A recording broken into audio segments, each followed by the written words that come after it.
क्या सिर्फ गलत बयानी पर वजीर आजम को नाअहल किया जा सकता है तो फिर असम्बली में तोड़फोड़ और ऐवान को तमाशा बनाने वालों को क्यों नहीं? स्पीकर पंजाब असम्बली का ये मौक़िफ़ किस हद तक दुरुस्त है, किस हद तक दुरुस्त नहीं है? हसन निसार साहब, सबसे पहले आपकी तरफ आते हैं। देखें, बुनियादी बात है, अगर नादानिस्ता लाइल्मी बेखबरी की वजह से ऐसा हो, यानी वज़ीर आज़म गलत बयानी करे जानते बूझते, तो वो ज़ाहिर है इस मनसब के लिए उससे ज़्यादा घटिया बंदा ही कोई नहीं। अच्छा, अब ज़रा गौर से देखें, बहुत माइक्रो लेवल पे सोचने वाले लोग हैं हम। रोटी कपड़ा मकान के नारे से लेके पाकिस्तान को एशियन टाइगर बनाने तक हर वजीर आजम झूठा, एक एक का नाम लेके पता करें। अच्छा, रह गई असेंबली में तोड़ फोड़ और ईवान को तमाशा बनाना, तो ये नेक काम तो दिन रात सरेआम पूरे पाकिस्तान में जारी है, राउंड द क्लॉक जारी है।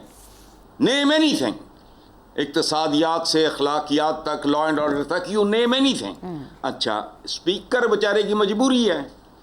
हमारे यहाँ ये स्पीकर, ये बहरहाल एक और तरह की सियासी मुलाजमतें होती हैं। सोचे समझे बगैर बात बराए बात हाँक दी है या मजबूर है, क्या करे यार।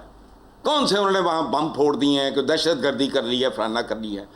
जो रेल बैलेंस हैं इस मुल्क के, उसकी तरफ तो कोई आँख उठा के नहीं देखता उनकी तरफ। चलें, काफ़ी यही है। लेकिन हसन साहब, वो ये कह रहे हैं ना कि गैर पार्लिमानी अल्फाज का इस्तेमाल होना, ख़वातीन मौजूद थी, उसके बाद नाजेबा उनके उस दौरान अल्फाज का इस्तेमाल होना, यकीनन ये कोई जमहूरी हक तो नहीं है। तो इसमें हम क्या समझे कि स्पीकर जो है वो गैर जानिबदार है या किसी मखसूस सियासी एजेंडे की तरफ है? सुने, गैर पार्लिमानी अल्फाज, ये इस जुमले पे गौर करो। ये लोगों में जो भूख नंग इस मुल्क को टेक्सिस्तान बनाया है, ये गैर पार्लिमानी अल्फाज को गोली मारो, गैर पार्लिमानी आमाल की तरफ तवज्जो दो। क्या किया होगा उन्होंने? मैक्सिमम पूरे मुल्क में गैर पार्लिमानी, ये बजट पार्लिमानी है, तजवीज़ होती है, ये बिल्कुल गलत है। लेकिन बहरहाल ठीक है, जो ठेका ठुका है इनके पास जब तक है, मजबूरियां इनकी, सच नहीं है इनमें से कोई बात सच नहीं है, सिवाय इसके कि लोग भूखे नंगे बेरोजगार और बेआसरा हैं। बस पाकिस्तान के मामले में सिर्फ एक सच है जो मैंने अर्ज कर दिया। सही, ठीक है। शहजाद साहब, आपकी तरफ आते हैं। क्या स्पीकर के पास वाकई इतने लामहदूद इख्तियारात होते हैं, जैसा कि वजीर कानून भी कह रहे हैं कि वो जब चाहें जिसे चाहें मुअत्तल कर दें? हम मुअत्तल कर सकते हैं, लेकिन कुछ अरसे के लिए ना। उन ये इस तरह के उनके इख्तियारात तो नहीं है कि किसी को मेंबरशिप से हटा दिया जाए। अच्छा, यानी वो भी तो आइन और कानून के नीचे ही काम करते हैं ना। देखिए, अब ये constitution of the Islamic Republic of Pakistan है जी, ये बताता है कि स्पीकर का क्या काम है, लोगों को कैसे इलेक्ट करना है, कैसे उनको डिस्क्वालीफाई करना है, कौन क्वालिफाइड है, कौन डिस्क्वालीफाइड है। 62A 63 का शोर मचाते हैं सब। 62A क्वालिफिकेशन क्राइटेरिया है, 63A डिस्क्वालिफिकेशन की वजूहात है कि कौन आदमी पाकिस्तान की किसी असेंबली का मेंबर बन सकता है, ये क्वालिफिकेशन क्राइटेरिया है, और कौन आदमी पाकिस्तान की किसी असेंबली का मेंबर नहीं बन सकता। ये कहीं नहीं लिखा हुआ कि मेंबर बनने के बाद उसको मैं अपनी मर्जी के मुताबिक हटा दूं। अगर जो ये हो सकता है, दुनिया भर में शायद कहीं ना कहीं हो रहा होगा, लेकिन वो फिर डिक्टेटरशिप और आमरीत के जुमरे में आता है। वो एक जमहूरी कदर के तौर पर नहीं देखा जाता। उसके लिए बेशक एक स्पीकर साहब, हमारे यहाँ नेशनल असेंबली के अंदर भी ये हुआ है कि 10 दिन के लिए, 14 दिन के लिए कुछ लोगों ने ऐसी हरकत की, उनको कहा जी कि आप मैं अब अगले 14 दिन के लिए नहीं आएंगे। लेकिन ये कि उसकी सीट को मुअत्तल कर देना, उसको मुअत्तल कर देना, ये पाकिस्तान में भी नहीं हुआ। सही। यानी पाकिस्तान में नेशनल असेंबली के अंदर जहां जहां पे आपने क्या कुछ नहीं देखा, यहाँ सदर पाकिस्तान अपनी तकरीर नहीं कर सकता, कोई भी सदर हो नहीं कर सकता। यहाँ वजीर खजाना अपनी बजट तकरीर नहीं कर सकता, कोई भी वजीर खजाना हो। यहाँ पर लीडर ऑफ द हाउस या लीडर ऑफ द ऑपोजिशन अपनी तकरीर नहीं कर सकते नेशनल असेंबली के अंदर, कोई भी हो। और ये हमारे सामने रोजाना स्क्रीन पे प्ले आउट हो रहा होता है। उस वक्त वो अगर सबको हटा दिया जाए तो ये तो हमारे हर ऐवान, एक्चुअली इन ऐवानों का जो इलाज है वो यही है कि इनको खाली कर दिया जाए, इन सबको मुअत्तल कर दिया जाए, क्योंकि ये इस काबिल है ही नहीं कि वहां पे बैठे। क्योंकि अगर ये बैठते तो पाकिस्तान का भला होता। पाकिस्तान कहां से कहां पहुंच चुका होता। पाकिस्तान तो बदकिस्मती से उन जगहों पे पहुंच चुका है, गहराइयों में, जहां पर के पाकिस्तान के अवाम रो रहे हैं अपनी किस्मत को कि यार ये हम कहां पे आके बैठ गए। देखिए ताइवान, साउथ कोरिया, जापान, ये सब की सब असेंबलियां ऐसी हैं। पाकिस्तान की अपनी असेंबली मशरकी पाकिस्तान के 1956 में स्पीकर को मार दिया गया, कुर्सी उठा के मारी उसको। कहने का मतलब है कि आप या जमहूरियत को बचाते हैं या अपनी मर्जी को बचाते हैं।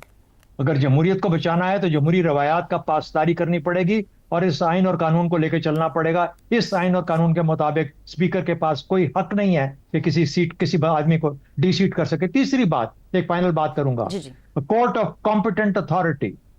अगर ये दो चीजें अवेलेबल है, मॉरल टर्पिट्यूड जिसके ऊपर लोगों को हटाया गया, मिस डिक्लेरेशन जिसके ऊपर कि आपने बनने से पहले डिक्लेयर ना किया अपने एसेट्स को या अपनी किसी डिग्री को या अपनी किसी नेशनैलिटी को, जो कि सब हमारी मिसालें पिछले 5-10 साल में मौजूद है हमारे पास। सही। तो इनके ऊपर फिर कोर्ट ऑफ कॉम्पिटेंट, जो कॉम्पिटेंट अथॉरिटी होता है, वो फैसला करता है। स्पीकर बैठा है यहाँ पे, क्या कर सकता है स्पीकर? अपना अपना अपना निजाम ही चला ले, अपना हाउस ही चला ले तो बड़ी बात। सही सही, ठीक है शहजाद साहब, लेकिन इसमें एक ज़रूरी बात समझने की ये भी तो है। वो कह रहे हैं कि मैं अगर स्पीकर हूं तो मेरे पास ये इख्तियार है कि मैं इस हाउस का जो ऑर्डर है, जो उसका लॉ है, उसको मुझे मेंटेन रखना है। जब आप कुर्सियां उठाते हैं, माइक उखाड़ते हैं, नाजेब अल्फाज का इस्तेमाल करते हैं, जो कि बकौल उनके स्पीकर साहब के वो कहते हैं अपनी हर दफ़ा की गुफ्तगू में, जब ऐसा होता है तो ऐसे में फिर क्या करे स्पीकर? सार्जेंट एट आर्म्स होता है, उससे कंट्रोल करता है। वो किसी मेंबर को कंट्रोल कर सकते हैं, फिजिकली कंट्रोल कर सकते हैं, हॉल से बाहर ले जा सकते हैं जिस तरीके से बिहेव कर रहा हो, लेकिन ये नहीं कह सकते कि तुम मेंबर नहीं हो। देखिए, या अवाम की राय है, उसकी कोई तकद्दुस है अवाम की राय का। हम तो यही कहते हैं ना कि अवाम की राय सबसे सुप्रीम है। अल्लाह का नायब बना के भेजा इंसान को यहाँ पे, तो अल्लाह का नायब है तो उसकी बात माननी तो पड़ेगी ना। ये कहां से हुआ कि आपने उठा के अपनी मर्जी? देखिए अर्दवान ने क्या किया, अर्दवान को पसंद नहीं था इस्तांबुल का मेयर जो उसके खिलाफ सदर के लिए इलेक्शन लड़ने के लिए तैयार हो रहा था जी, उसको उठा के जेल में डाल दिया किसी चीज के ऊपर, कोई ऐसी उसके ऊपर लगा के दी। तो वो ऑटोक्रेसी होती है, अथॉरिटेरियनिज्म होती है, डिक्टेटरशिप होती है, आमरियत होती है, वो जमहूरियत नहीं होती। फैसला कर लें कि जमहूरियत है या नहीं है। अगर नहीं है तो मलिक अहमद खान साहब, आपने अवाम राय की बात की, लेकिन स्पीकर ने ये भी कहा है कि मैं पंजाब की अवाम को रिप्रेजेंट भी करता हूँ। ज़ैगम साहब, आपकी तरफ आती हूँ। 26 अरकान वो अकेले करते हैं, वो अकेले नहीं करते। चले, वो अकेले कैसे कर सकते हैं? He is just one man. Yes. He is nobody to represent everybody in Punjab. चले, सबके सब वो जो मेंबरान बैठे हैं वो सब रिप्रेजेंट करते हैं। ठीक है ज़ैगम साहब, क्या 26 अरकान असम्बली की नाअहली जो है, इसको हम हुकूमत की इंतकामी सियासत समझे या फिर आईनी कार्रवाई? देखें, मैं अगर झूठ बोलने पर सियासतदानों की नाअहली होने लगे तो सारी दुनिया की सारी हुकूमतें गिर जाएंगी, एक भी नहीं बचेगा। ये जो ज़ियाउल हक की बदरूह पाकिस्तान में घूम रही है, आर्टिकल 62 और 63 जो ज़ियाउल हक लाया था कभी इस्तेमाल नहीं हुआ था।